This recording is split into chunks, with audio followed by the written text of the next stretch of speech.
Hello, welcome to national rankers. मैं हूं आभा गुप्ता सेरीवाल और हम पढ़ रहे हैं क्लास 12th का अकाउंट, जिसमें अंशों के निर्गमन से संबंधित लेखे हम कर रहे हैं। अंशों से संबंधित लेखे में अब हम करेंगे प्रीमियम से संबंधित प्रश्न कि अगर क्वेश्चन में प्रीमियम आ जाता है तो आपको उसको किस तरह का सॉल्व करना है। इसके पहले जब थ्योरी हमने पढ़ी थी तो हमने पढ़ा था उसमें कि कंपनी चाहे तो सममूल्य पर अंशों का निर्गमन कर सकती है, प्रीमियम पर अंशों का निर्गमन कर सकती है। तो सममूल्य वाले क्वेश्चन तो हमने कर लिए, लेकिन जब प्रीमियम पर अंशों का निर्गमन किया जाता है तो उस संबंध में क्या जनरल प्रविष्टि आपको करना है। जब भी कंपनी के द्वारा प्रीमियम पर अंशों का निर्गमन किया जाता है तो उसमें जो अंश की राशि है, अंश की जो कीमत है वो बढ़ जाती है। जैसे 100 रुपये वाला अंश कंपनी ने 115 रुपये में निर्गमित किया या 110 रुपये में निर्गमित किया, तो जो अंतर की राशि होती है वो प्रीमियम कहलाती है। इस क्वेश्चन में भी ऐसा ही है कि अंश की जो फेस वैल्यू है, उसका जो अंकित मूल्य है वो 20 रुपये है, लेकिन कंपनी ने उसको 22 रुपये में निर्गमित किया है, मतलब 2 रुपये जो है वो प्रीमियम की राशि कहलाएगी। इसके लिए हम क्वेश्चन देखते हैं। एक कंपनी, सपना कंपनी ने 20 रुपये वाले 5000 अंश, कितने अंश? 5000, और एक अंश की कीमत कितनी है? 20 रुपये, लेकिन कंपनी ने कितने में रुपए में दिया है? 22 रुपये में दिया है की दर से निर्गमित किए।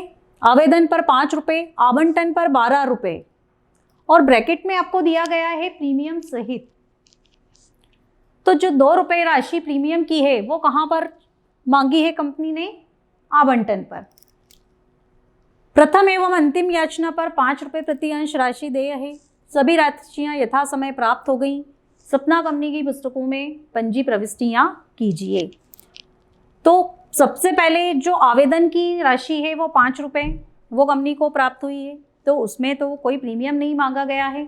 तो उसमें हम क्या करेंगे, जो नॉर्मल एंट्री हम पहले बनाते थे सिंपल सम मूल्य वाली दशा में, वैसे ही हमको बनाना है। इसमें किसी तरह का कोई चेंज नहीं आएगा। चेंज कहाँ पर आएगा?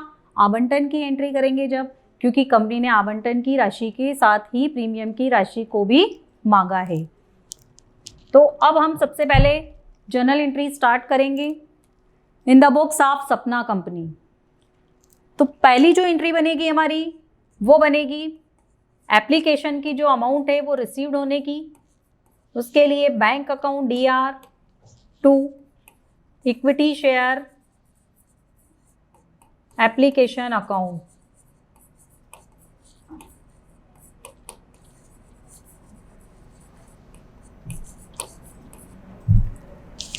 इसमें कंपनी ने डिमांड की है, टोटल उसने अंश निर्गमित किए हैं 5000 और इसमें मांगे हैं उसने 5 रुपये, मतलब टोटल अमाउंट हो गई 25,000। 5000 अंश निर्गमित किए हैं और 5 रुपये इसने डिमांड किया है इसके ऊपर, तो टोटल अमाउंट कितनी रिसीव्ड होगी? 25,000। ये एप्लीकेशन का अमाउंट जो कंपनी को रिसीव्ड हुआ है। अब इसका नरेशन लिख देंगे हम, being application money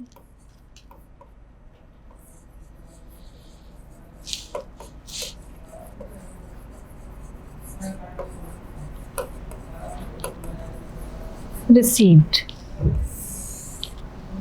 second number, इसको ट्रांसफर कर देते हैं पहले। Equity share application account DR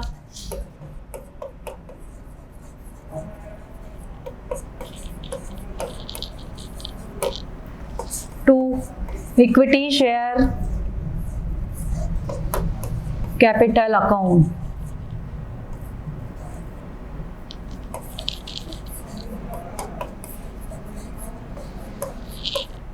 $25,000।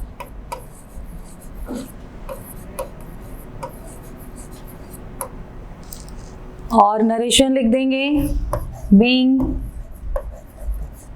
Application money transferred.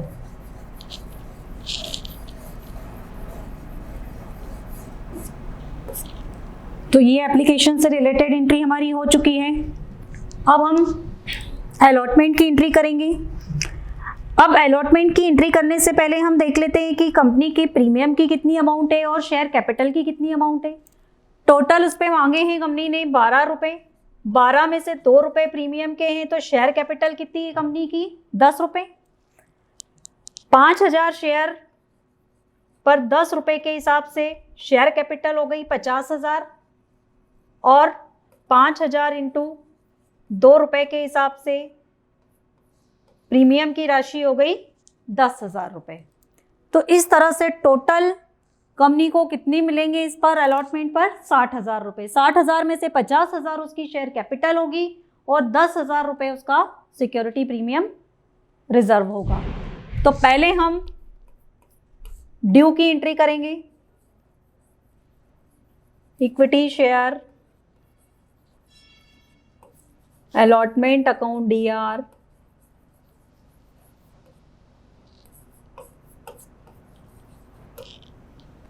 To equity share capital account और टू सिक्योरिटी प्रीमियम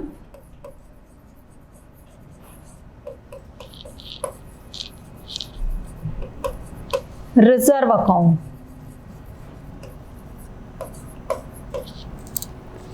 दोनों राशि को कंपनी को अलग अलग डिफाइन करके बताना होगा कि कैपिटल में कितनी अमाउंट आएगी और सिक्योरिटी प्रीमियम रिजर्व में कितना अमाउंट होगा।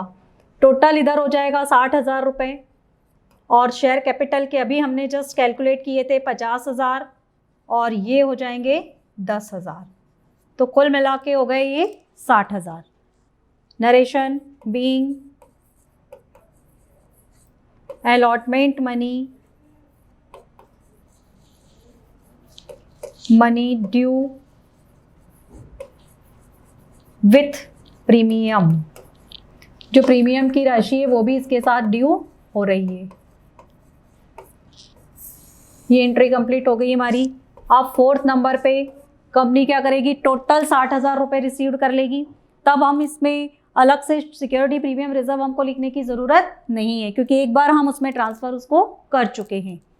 तो ये एंट्री हो जाएगी डायरेक्ट, जिसे हम नॉर्मल कंडीशन में बनाते हैं।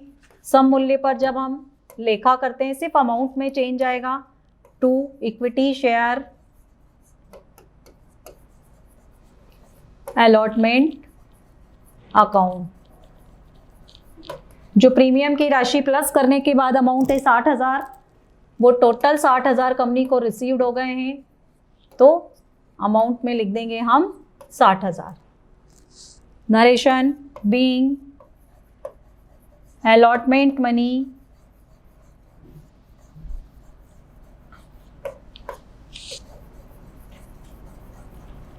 रिसीव्ड। ये भी एंट्री हमारी कंप्लीट हो गई, अलॉटमेंट से संबंधित थी। अब एंट्री आ रही है हमारी फर्स्ट कॉल से संबंधित। 5th नंबर पे equity share first and final call account DR to equity share capital account.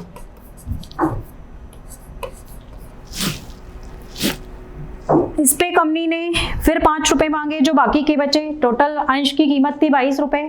22 रुपये में से 5 रुपये उसने एप्लीकेशन पे मांगे थे और 12 रुपये उसने अलॉटमेंट पे मांगे थे। टोटल 17 हो गए। 22 में से 17 को आप माइनस करेंगे तो कितने बचे, 5 रुपये। वैसे भी क्वेश्चन में आपको दिया गया है 5 रुपये, तो 5,000 शेयर पे 5 रुपये के हिसाब से टोटल कंपनी को मिलेंगे 25,000। तो जो ड्यू वाली एंट्री बनेगी वो कितने से बनेगी, 25,000 से। Narration being first and final calls money due. और लास्ट एंट्री लास्ट एंट्री जो बनेगी वो इसके रिसीव्ड होने की बनेगी।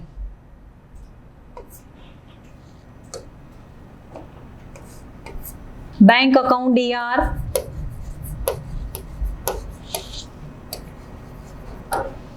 To equity share first and final call account.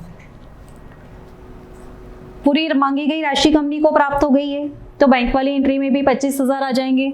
यहां लिख देंगे हम 25,000।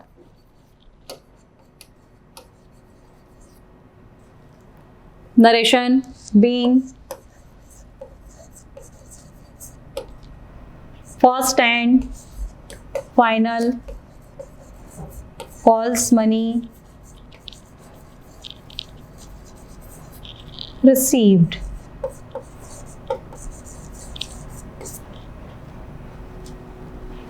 तो ये था प्रीमियम से संबंधित क्वेश्चन। जब प्रीमियम पूछा जाए आपसे तो आपको इस तरह से एंट्री बनाना है। जिस इंस्टॉलमेंट के साथ प्रीमियम दिया है उसमें प्रीमियम की एंट्री होगी। अगर एप्लीकेशन के साथ प्रीमियम दिया है तो आपको एप्लीकेशन के साथ प्रीमियम की एंट्री करना है, और अगर अलॉटमेंट पे दिया गया है तो अलॉटमेंट पे करना है, फर्स्ट कॉल पे दिया गया है तो फर्स्ट कॉल पे करना है।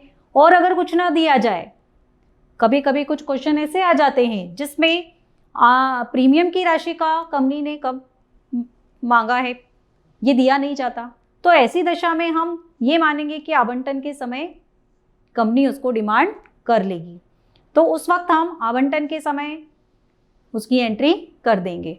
तो ये था प्रीमियम से संबंधित क्वेश्चन कि जब कंपनी के द्वारा किसी पर्टिकुलर एक इंस्टॉलमेंट पे प्रीमियम की राशि मांगी जाती है तो किस तरह से लेके करना है। Thank you.